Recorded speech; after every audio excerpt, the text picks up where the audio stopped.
खबरों से भरपूर। ईरान, इजराइल और अमेरिका वार में जिस तरह से एलपीजी की दिक्कत बढ़ी है, आप देख रहे होंगे कि पूरे देश में जगह जगह पर, खासतौर से मुंबई, दिल्ली, बेंगलुरु, नोएडा, आसपास के शहरों में अगर आप देखें, इवन रूरल एरियाज में अगर आप इस वक्त देखें तो दिक्कत लोगों को दिखाई दे रही है, दिक्कत बढ़ती नजर आ रही है। कई जगहों पर लोग गैस लेकर के बाहर निकले हुए हैं, गैस पर बैठे हुए हैं, लाइन में लगे हुए हैं, बुकिंग नहीं मिल पा रही है। कई जगहों से शिकायत आ रही है कि बुकिंग लगभग 1 महीने के अंदर अगर आप बुक करते हैं तो आपकी बुकिंग नहीं हो सकता, 27 दिन कम से कम आपको इंतजार करना होगा। अगर किसी की बड़ी फैमिली है तो उसको वो क्या करेगी, बहुत सारी ऐसी चीजें हैं। इन तमाम दिक्कतों के बीच में अब खबर ये आ रही है कि कम से कम जो नवभारत टाइम्स की रिपोर्ट है कि ईरान के जो अम्बेसडर हैं इंडिया में, उनके हवाले से खबर आई कि भारत में जो ईरान के राजदूत मोहम्मद वातमी ने शनिवार को इस बात की पुष्टि की है कि कुछ भारतीय जहाजों को स्ट्रेट ऑफ हुर्मुज यानी अबनाए हुर्मुज से गुजरने की अनुमति मिल गई है। और इस तरह से अब ये उम्मीद की जा रही है कि जो गैस की जो अरब सागर से जो फारस की खाड़ियां जो जुड़ती थीं, खासतौर इस पर ईरान का सबसे बड़ा कब्जा है, ईरान और ओमान जो है, क्योंकि ईरान एक मेजर पावर, इसलिए उसका कब्जा ज्यादा माना जाता है। तो अब वहां से ईरान ने गुजरने की अनुमति दे दी है, ऐसी खबरें नवभारत टाइम्स ने रिपोर्ट किया है। तो अब ये माना जा रहा है कि जो गैस की किल्लत थी या एलपीजी की जो किल्लत थी, वो कम से कम आने वाले दिनों में शायद वो पूरी तरह से दूर अगरचे ना हो, लेकिन उसमें कमी जरूर आएगी। जैसे जैसे वो रास्ता खुलता जाएगा वैसे वैसे वो कमी दूर होती जाएगी और एक दिन ये ऐसा आएगा कि पूरी कमी दूर हो जाएगी। नवभारत टाइम्स के अनुसार कुछ भारतीय जहाज को जो है हुर्मुज स्ट्रेट या अबनाए हुर्मुज से गुजरने की अनुमति मिल गई है और ईरान ने इसके लिए अपनी भारत के साथ पुरानी दोस्ती का हवाला दिया है। लगातार हम अपने दोस्तों से ये कहते आए हैं कि ईरान भारत का एक करीबी दोस्त रहा है, लंबे समय से ईरान और भारत के रिश्ते रहे हैं। ईरान ने कई मौकों पर, विशेषकर यूनाइटेड नेशन में भारत का तब साथ दिया था जब पाकिस्तान ने भारत के खिलाफ कश्मीर पर घेराबंदी की कोशिश की थी। उस वक्त दिनेश सिंह बीमारी की हालत में पहुंचे थे ईरान और वहां से जो है उनको आश्वासन मिला था और अगले दिन ईरान ने जो स्टैंड लिया उससे पूरी दुनिया, विशेषकर पाकिस्तान की का जो साजिश थी और जो कोशिश थी वो नाकाम हुई और भारत की बड़ी कूटनीतिक जीत हुई। अपने दर्शकों को हम ये बता दें कि शनिवार को हुर्मुज जो स्ट्रेट है या अपना हुर्मुज है, भारत के 2 एलपीजी टैंकर शिवालिक और नंदा देवी गुजर कर निकले हैं और अभी अंतर्राष्ट्रीय समुद्र में हैं और भारत की ओर बढ़ रहे हैं। इस दौरान शनिवार को इंडिया टुडे कॉन्क्लेव में ईरानी राजदूत मोहम्मद फातमी ने कहा कि ईरान ने भारत के कुछ जहाजों के लिए स्ट्रेट ऑफ हुर्मुज यानी अबनाए हुर्मुज खोल दिया है। ये भारत की एक बड़ी कूटनीतिक जीत है। हालांकि लगातार जो है कई तरह के भारत और ईरान के संबंधों की बात हो रही थी, खराब संबंधों के हवाले से लगातार खबरें आ रही थी। जिस तरह से उसके बाद हम देखें, जिस तरह से प्रधानमंत्री मोदी ने ईरान के राष्ट्रपति से बात की और उसके बाद जो हमारे जो विदेश मंत्री एस जयशंकर हैं, वो लगातार जिस तरह से एक नहीं बल्कि कई दौर की जो है ईरान के विदेश मंत्री से बातचीत हुई है, उसके बाद माना यह जा रहा है कि इस रास्ते में अब दिक्कतें जो थी वो दूर हो जाएंगी। लोगों को यह समझना होगा कि आखिर एलपीजी की दिक्कत क्यों आती है और जबकि कच्चा जो तेल है उसकी दिक्कत क्यों नहीं आती है। पेट्रोल पंप है और दूसरे जो डीजल पंप हैं वो सब के सब खुले हुए हैं और सुचारू रूप से चल रहे हैं या चलाए जा रहे हैं, लेकिन एलपीजी को लेकर के जो हाहाकार है उसका कारण क्या है, तो उसको समझने के लिए बहुत आसानी से हमको समझना होगा कि जो स्ट्रेट ऑफ हुर्मुज है ये ओमान और ईरान के दरमियान ये अबनाए हुर्मुज ये स्थित है और चूंकि ईरान एक बड़ी पावर है इसलिए उसका मेजर कंट्रोल है। और उसके साथ ही यहां इस चीज को हमें यह भी देखना होगा कि 21 मील ये चौड़ा जो चौड़ा ये है, ये फारस की खाड़ी और अरब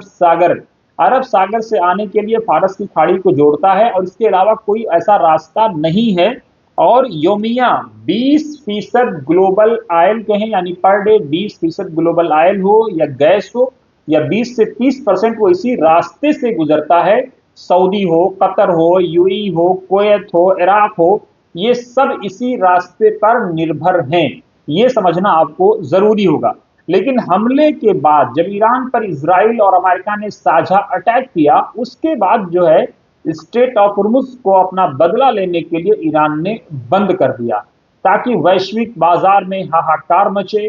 प्राइस राइज इंक्रीज हो, अमेरिका पर दबाव बढ़े और अमेरिका सरेंडर कर जाए। 54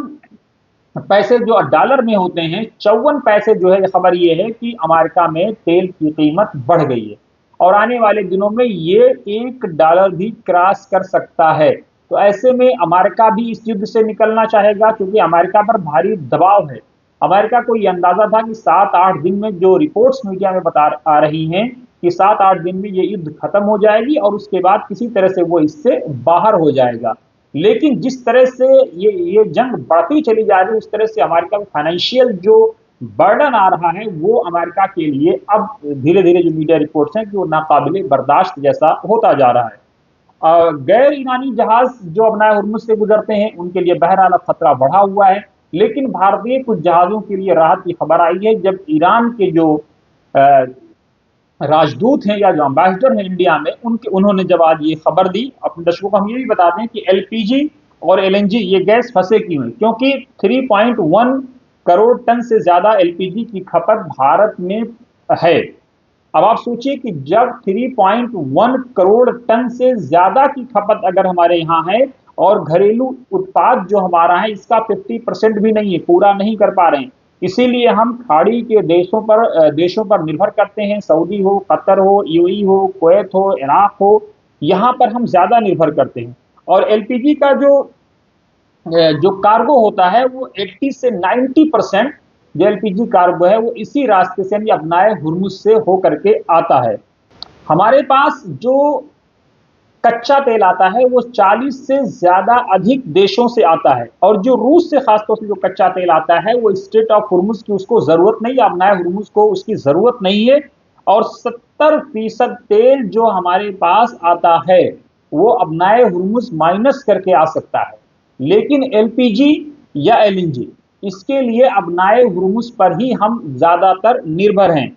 चूंकि भारत जो 40 से ज्यादा देश हैं वहां से कच्चा तेल आयात करता है और कच्चे तेल को स्टोर करना हमारे लिए, मैंने जैसा कि पहले बताया, कि बहुत आसान है, जबकि एलपीजी का स्टोर करना हमारे लिए बहुत मुश्किल है, मुश्किल से भी मुश्किल तरीन अमर है। पर आइए कि आंकड़ों पर अगर आप गौर करें तो मंगलुरु और विशाखापट्टनम में जो हमारा 1.4 लाख टन का जो हमारा रिजर्व है वो 2 दिन का भी नहीं है। आप सोचिए,